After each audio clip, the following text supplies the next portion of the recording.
ಎಲ್ಲಾ ಹಾನಿಯಿಂದ ಕೂದಲನ್ನು ರಕ್ಷಿಸುತ್ತೆ. ಬರೀ Amrit noni reach root premium hair oil.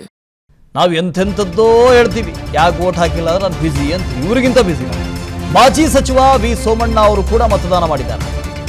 ಗೋವಿಂದರಾಜನಗರದಲ್ಲಿ Somanna vote ಮಾಡಿದ್ದಾರೆ. ತುಮಕೂರು ಲೋಕಸಭಾ ಕ್ಷೇತ್ರದ ಅಭ್ಯರ್ಥಿಯವರು ಬಿಜೆಪಿಯಿಂದ ಬೂತ್ ನಂಬರ್ 104ರಲ್ಲಿ ವಿ ಸೋಮಣ್ಣ ವೋಟ್ ಮಾಡಿದ್ದಾರೆ. ಮಾಜಿ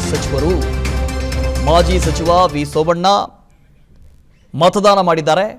ಗೋವಿಂದರಾಜನಗರದಲ್ಲಿ ಅವರಿಗೆ ವೋಟಿಂಗ್ ಇದೆ. ಈಗಾಗಲೇ ವಿ ಸೋಮಣ್ಣ ಅವರು ಮತದಾನ ಮಾಡಿದ್ದಾರೆ. ತುಮಕೂರು ಲೋಕಸಭಾ ಕ್ಷೇತ್ರದ ಬಿಜೆಪಿ ಅಭ್ಯರ್ಥಿ ಕೂಡ ಹೌದು. ಬೆಳಗ್ಗೆ ಬಂದು ತಮ್ಮ ಕ್ಷೇತ್ರದಲ್ಲಿ ತಮ್ಮ ಪೋಲಿಂಗ್ ಬೂತ್ನಲ್ಲಿ ಬಂದು ಮತದಾನ ಮಾಡಿದ್ದಾರೆ. ತುಮಕೂರು ಲೋಕಸಭಾ ಕ್ಷೇತ್ರದಿಂದ ಬಿಜೆಪಿ ಅಭ್ಯರ್ಥಿಯವರು, ಹಾಗಾಗಿ ಅಲ್ಲೂ ಕೂಡ ಹೋಗಬೇಕು, ಬಹಳ ಹರಿಬರಿಲಿದ್ದಾರೆ.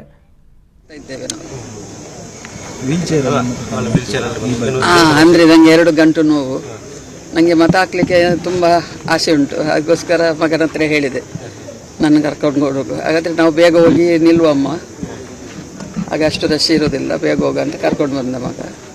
ಹಾಗೆ ಮತ ಹಾಕಿದೆವು. ತುಂಬ ಖುಷಿ ಆಯಿತು. ಸರಿ. ಒಬ್ಬರು ವಿಶೇಷ ಚೇತನರವರು ಹೇಳಿದ್ರು, ಬೆಳಗ್ಗೆ ಹೋಗೋಣ, ರಶ್ ಇರಲ್ಲ. ಮಗನಿಗೆ ಹೇಳಿದೆ, ನನಗೆ ಮತದಾನ ಮಾಡಬೇಕು, ವೋಟ್ ಹಾಕಬೇಕು ಅಂತ ಭಾಳ ಆಸೆ. ಅದಕ್ಕೆ ಮಗನಿಗೆ ಹೇಳಿದೆ, ನಡೆಯೋಕ್ಕಾಗಲ್ಲ. ಅವ್ನು ಕರ್ಕೊಂಬಂದ, ಬೆಳಗ್ಗೆ ವೋಟ್ ಹಾಕಿದ್ದೀನಿ ನಾನು ಅಂತ ಭಾಳ ಖುಷಿಯಿಂದ ಹೇಳ್ಕೊಂಡ್ರು. ಒಂದು ರೀತಿ ಸಂತೃಪ್ತಿಯ ಭಾವ ಇದೆಯಲ್ಲ, ಅದು ಅವ್ರ ಮುಖದಲ್ಲಿತ್ತು. ಇನ್ನೊಂದು ಕಡೆಯಿಂದ ಗಣ್ಯರುಗಳು, ಸ್ವಾಮೀಜಿಗಳು, ರಾಜಕಾರಣಿಗಳು, ಉದ್ಯಮಿಗಳು ಮತದಾನ ಮಾಡ್ತಾ ಇದ್ದಾರೆ. ಇನ್ಫೋಸಿಸ್ನ ಸಂಸ್ಥಾಪಕರು ನಾರಾಯಣ ಮೂರ್ತಿಯವರು ಅವರೂ ಬಂದು ಬೆಳಗ್ಗೆ ಮತದಾನ ಮಾಡಿದ್ರು. ರಾಜ್ಯಸಭೆಯ ಸದಸ್ಯರು ಉದ್ಯಮಿ ಸುಧಾಮೂರ್ತಿ ಅವರೂ ಕೂಡ ಆಗಮಿಸಿ ಮತ ಚಲಾವಣೆ ಮಾಡಿದ್ರು. ವಿ ಸೋಮಣ್ಣ ಮತ ಚಲಾಯಿಸಿದರು. ಸಿದ್ಧಲಿಂಗ ಶ್ರೀಗಳು ಅವರೂ ಕೂಡ ಮತದಾನವನ್ನು ಮಾಡಿದ್ರು. ರಾಹುಲ್ ದ್ರಾವಿಡ್ ಕ್ರಿಕೆಟರ್ ಅವರು ಅಲ್ಲಿ ಕಾಯ್ತಾ ಇದ್ದಾರೆ, ಸರತಿ ಸಾಲಲ್ಲಿ ನಿಂತಿದ್ದಾರೆ, ಇನ್ನೇನು ಮತದಾನ ಮಾಡ್ತಾರೆ. ಹೀಗೆ ರಾಜ್ಯದ ನಾನಾ ಪೋಲಿಂಗ್ ಬೂತ್ಗಳಲ್ಲಿ ಎಲ್ಲರೂ ಬಂದು ಮತದಾನ ಮಾಡ್ತಾ ಇದ್ದಾರೆ. ಅದರಲ್ಲಿ ವಯಸ್ಸಾದಂಥವರು, ವಿಶೇಷ ಚೇತನರು ಅವರೂ ಬಂದು ಮತದಾನ ಮಾಡ್ತಾ ಇರೋದು, ತುಂಬ ಇಳಿ ವಯಸ್ಸಿನಲ್ಲೂ ಕೂಡ ಮತದಾನ ಮಾಡ್ತಾ ಇರೋದು ಭಾಳ ವಿಶೇಷ ಅಂತ ಕಾಣಿಸುತ್ತೆ. ರಾಹುಲ್ ದ್ರಾವಿಡ್ ಅವರ ದೃಶ್ಯಗಳನ್ನು ಗಮನಿಸ್ತಾ ಇದ್ದೀರಿ ನೋಡಿ. ಅವರ ಸರತಿ ಬಂತು, ಅವರು ಕೂಡ ಎಷ್ಟು ಸರಳವಾಗಿ ಬಂದಿದ್ದಾರೆ ಅಂತ. ಇಂಡಿಯನ್ ಕ್ರಿಕೆಟ್ ಟೀಮ್ನ ಕೋಚ್, ದಿ ಗ್ರೇಟ್ ವಾಲ್ ಖ್ಯಾತಿಯ ರಾಹುಲ್ ದ್ರಾವಿಡ್ ಮತದಾನವನ್ನು ಮಾಡ್ತಾ ಇದ್ದಾರೆ. Malleshwaram.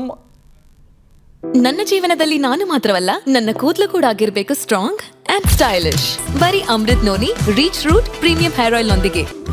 Reach root premium hair oil. Polling ಬೂತ್ನಲ್ಲಿ ಮತದಾನ ಮಾಡ್ತಾ ಇದ್ದಾರೆ. ಸರತಿ ಸಾಲಲ್ಲಿ ನಿಂತಿದ್ರು, ಒಂದು 10-15 ನಿಮಿಷ ಸಾಲಲ್ಲಿ ನಿಂತಿದ್ರು. ಈಗ ಅವರ ಟರ್ನ್ ಬಂದಿದೆ, ಅವರ ಸರತಿ ಬಂದಿದೆ. ಅಲ್ಲಿ ಪೋಲಿಂಗ್ ಏಜೆಂಟ್ ಅವರ ಹೆಸರು ಈ ಮತದಾರರ ಚೀಟಿಯಲ್ಲಿ ಎಲ್ಲಿದೆ ಅಂಥೇಳಿ ನೋಡ್ತಾ ಇದ್ದಾರೆ. ಅದನ್ನು ಕನ್ಫರ್ಮ್ ಮಾಡ್ಕೊಳ್ತಾ ಇದ್ದಾರೆ. ಹೌದು, ಇವರು ಮತದಾರರು ಹೌದು ಅಂತ ಕನ್ಫರ್ಮ್ ಮಾಡ್ಕೊಳ್ತಾ ಇದ್ದಾರೆ. ಜೊತೆಗೆ ಇನ್ನೊಬ್ಬರು ಏಜೆಂಟ್ ಅಲ್ಲಿ ಅವರ ID ಕಾರ್ಡನ್ನು ಪಡೆದು ಇವರು ಹೌದು ಅಲ್ವೋ ಅಂತ ವೆರಿಫೈ ಮಾಡ್ತಾ ಇದ್ದಾರೆ. ಅದಾದ ನಂತರ ಒಂದು ಶಾಯಿ ಹಾಕ್ತಾರೆ, ಒಂದು ಸೈನ್ ತಗೊಳ್ತಾರೆ, ಸಿಗ್ನೇಚರ್ ತಗೊಂಡ ನಂತರ ಒಂದು ಶಾಯಿ ಹಾಕ್ತಾರೆ. ಅದಾದ ಬಳಿಕ ಅವರು ಮತದಾನವನ್ನು ಮಾಡ್ತಾರೆ.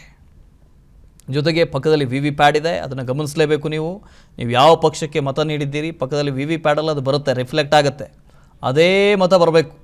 ಹಾಗಾಗಿ ಈ ಬಾರಿ ಸುಪ್ರೀಂ ಕೋರ್ಟ್ ಕೂಡ ಹೇಳಿರೋದು, ಮತಗಳನ್ನು ಸಂಖ್ಯೆಯನ್ನು ಜೊತೆಗೆ VVPATನಲ್ಲಿ ಬಂದಿರುವಂಥ ಚೀಟಿಗಳಿದಾವಲ್ಲ ಅದೆರಡನ್ನೂ ಕೂಡ ನೀವು ಪರಿಶೀಲನೆ ಮಾಡಬೇಕು ಅಂತ. ಕೌಂಟಿಂಗ್ನ ಸಂದರ್ಭದಲ್ಲಿ ಕೇವಲ ಮೆಷಿನ್ನಲ್ಲಿ ನೀವು ಒಂದು ರೀತಿ ಕ್ಯಾಲ್ಕುಲೇಟರ್ ಥರ ಒತ್ತಿ ಈ ಪಕ್ಷಕ್ಕೆ ಇಷ್ಟು ವೋಟ್ ಬಂತು ಅಂತ ಹೇಳಿದ್ರೆ ಸಾಲೋದಿಲ್ಲ.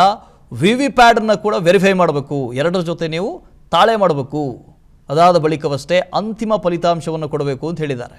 ಹಾಗಾಗಿ ಅದು ಬಹಳ ಇಂಪಾರ್ಟೆಂಟ್, ನೀವು ನೋಡ್ಕೊಳ್ಬೇಕು. ರಾಹುಲ್ ದ್ರಾವಿಡ್ ಅವರು ಮತದಾನ ಮಾಡಿದ್ದಾರೆ. ಅಲ್ಲಿ ನೀವು ಗಮನಿಸ್ತಾ ಇದ್ದೀರಿ ದೃಶ್ಯದಲ್ಲಿ, ಬೆಂಗಳೂರಿನ ಮಲ್ಲೇಶ್ವರಂ ಮತಗಟ್ಟೆಯಲ್ಲಿ ರಾಹುಲ್ ದ್ರಾವಿಡ್ ಮತದಾನವನ್ನು ಮಾಡಿದ್ರು. ಸರತಿ ಸಾಲಲ್ಲಿ ನಿಂತು ಬಹಳ ಸರಳವಾಗಿ ಬಂದು ರಾಹುಲ್ ದ್ರಾವಿಡ್ ಮತದಾನವನ್ನು ಮಾಡಿದ್ರು. ಅದಾದ ಬಳಿಕ ಏನಾದರೂ ಮಾತಾಡ್ತಾರೆ ನೋಡೋಣ. ಪಾಪ ಒಂದಷ್ಟು ಜನ ಯುವಕರಿಗೆ ಪ್ರೇರಣೆ ಕೊಡಬೇಕು ಅಂತ ಇನ್ನೂ ಒಂದಷ್ಟು ಬೇರೆ ಪೋಲಿಂಗ್ ಬೂತ್ಗಳಲ್ಲಿ ಸೆಲೆಬ್ರಿಟಿಗಳು ಬಂದಿದ್ದಾರೆ. ಅವ್ರ ಪಾಡ್ಗವರು ಮತದಾನ ಮಾಡ್ತಾ ಇದ್ದಾರೆ.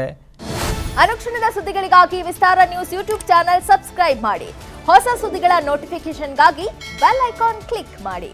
ಲೇಟೆಸ್ಟ್ ಅಪ್ಡೇಟ್ಸ್ಗಾಗಿ www.vistaranews.com ವೆಬ್ಸೈಟ್ಗೆ ವಿಸಿಟ್ ಮಾಡಿ. ಅಂಗೈಯಲ್ಲೇ ಜಗತ್ತಿನ ಸುದ್ದಿ ತಿಳಿಯಲು ವಿಸ್ತಾರ ನ್ಯೂಸ್ ಕನ್ನಡ ಆಪ್ ಡೌನ್ಲೋಡ್ ಮಾಡಿ.